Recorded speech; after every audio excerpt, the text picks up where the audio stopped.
اوس بله خبره چې د زما محترمو ستاسو وړاندې جاری ده، الله دې موږ ته سمج نصیب وګرځوي.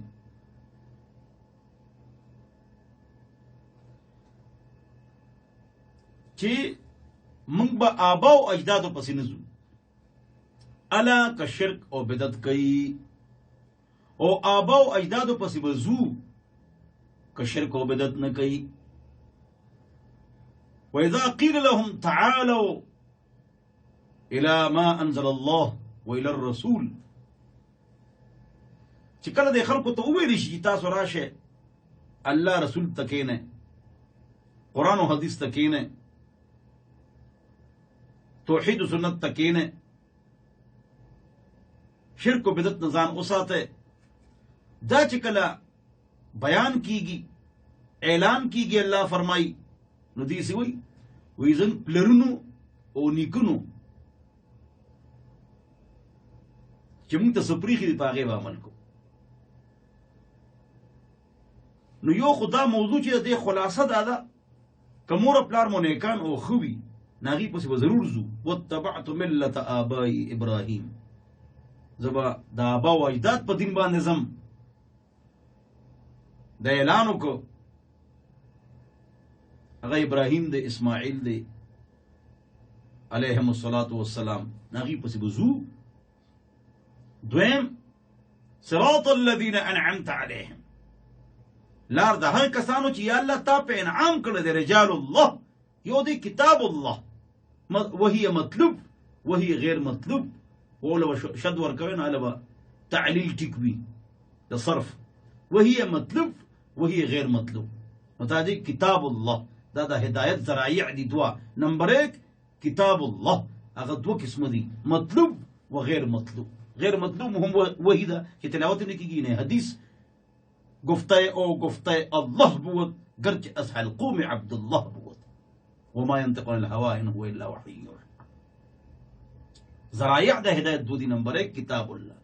دویم رجال الله، دا الله رجال، بخاری مسلم ترمذی ابو داود ابن ماجه نسائی، حنیفه امام مالک امام شافعی امام احمد. سبحان الله. نو دلته نه بعضې زموږ ملګري دوستان علماء کرام دا غلط استدلال کوي چې بھئی قرآن او حدیث پسې به ځو او خلکو پسې به نه ځو، او دې کې د تقلید نفي ده، امیټیشن، انټرپریټیشن. جواب سائن اپ انټروګیشن. اب جواب ګوره،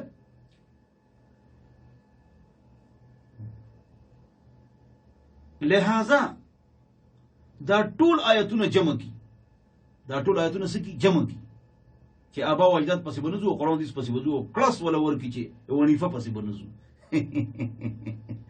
امام مالک پسې به نه ځو، نو چا پسې به ځو؟ وی قرآن حدیث پسې به ځو. نو قرآن حدیث خلکو له نه ورځي، نه عبارت ورځي، نه د قرآن ترجمه د هغې ټیک ده.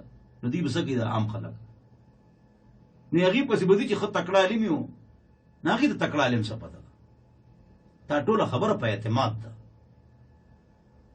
تقلید نوم که موږ اعتماد کیدو نو خبره به ټیک شي او جګړې به ختم شي.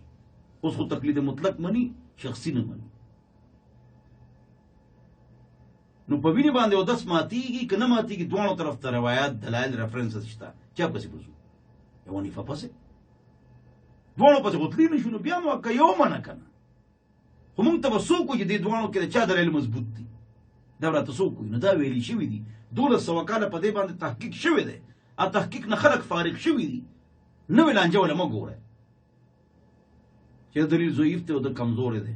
دا علما خو یو بل کې ویلي شو، عوام خو نه پوهېږي. عوام به خو هغې پسې ځي چې په چا اعتمادي، خو لم یبش دي. الله دې موږ ته سمه نصیب وکړي. نو دا استدلال غلط دی چې بھئی دې کې نفي ده د تقلید. نه، خپله فرمایي الله په قرآن کې واتبعت ملت آبائی ابراهیم و اسماعیل. نفي خو نشوه کنه، کار خو ټیک شو کنه. الله دې موږ ته سمج نصیب وګرځوي، الله دې موږ پوهه کړي. خو موږ ځان نه پوهیو کنه، موږ ځان نه پوهیو، موږ ځان نه پوهیو. خبر باندې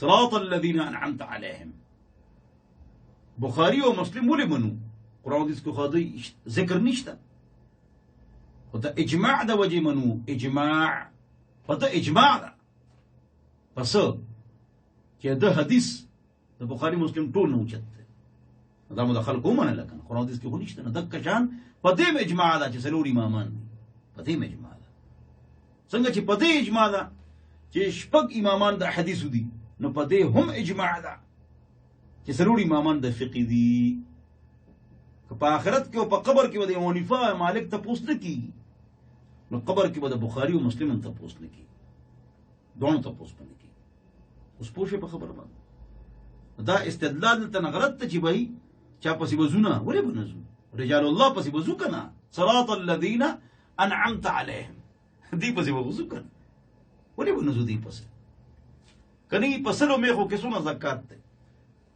دا مو ته دا علماء وي مجتهدین کوم چې ورزید جواب حدیث کې شته او زنځو ورزید منګولو ورزید ماشي ورزید نبي هغه وب پاکي کنه پاکي دی جواب خو نشته نبي علماء وزینه چا پس تل دو صورتونو کې دي او دو صورتونو کې نه دي عقاید کې چا پس تل نشته سبحان الله او منصوص غیر متعارضه مسائل هغه مسائل چې هغه کې تعارض ظاهری نشته هغه کې چا پس نه دو دو صورتونو کې به چا پس زو هغه مسله شته او په هغه کې کلیش ته تعارض ده ونی سره د سماتی کنه متي دې کې به یو بزرګ منو مجتهد انټرپریټر او